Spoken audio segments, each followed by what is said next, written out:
वज़ीर आला रेवंत रेड्डी ने हैदराबाद की संध्या थिएटर में पुष्पा 2 फिल्म की नुमाइश के दौरान भगदड़ के वाक़े पर तेलुगु फिल्म इंडस्ट्री के गैर जिम्मेदाराना रवैये पर तासुब का इजहार किया और ख्वाहिश की कि गैर इंसानी रवैया इख्तियार ना किया जाए।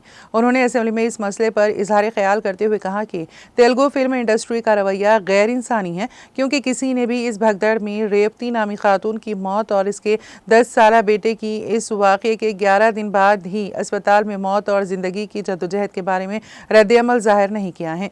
इजाज़त ना होने के बावजूद इस फिल्म के प्रीमियर शो में हीरो पहुंच गए। उन्होंने क़वायद की खिलाफ वर्जी की। फिल्म हीरो अल्लू अर्जुन के रवैये का सवाल उठाते हुए वज़ीर आला ने कहा कि भगदड़ के वाक़े और खातून की मौत के बावजूद उन्होंने थिएटर में फिल्म देखने को तरजीह दी। जब पुलिस ने उन्हें इस वाक़े से वाकिफ़ करवाते हुए गड़बड़ से बचने के लिए थिएटर से चले जाने की ख्वाहिश की तो उन्होंने जाने से इनकार कर दिया। इसी दौरान रियासती हुकूमत ने फिल्मों के बेनिफिट शोज़ की इजाज़त ना देने का फैसला किया है। इस बात का ऐलान जोजिर सिनेमा 2 ग्राफी कोमटिरेड्डी वेंकट रेड्डी ने किया है। उन्होंने दावा किया कि इस वाक़े पर अदाकार अल्लू अर्जुन ने गैर जिम्मेदाराना रवैया इख्तियार किया।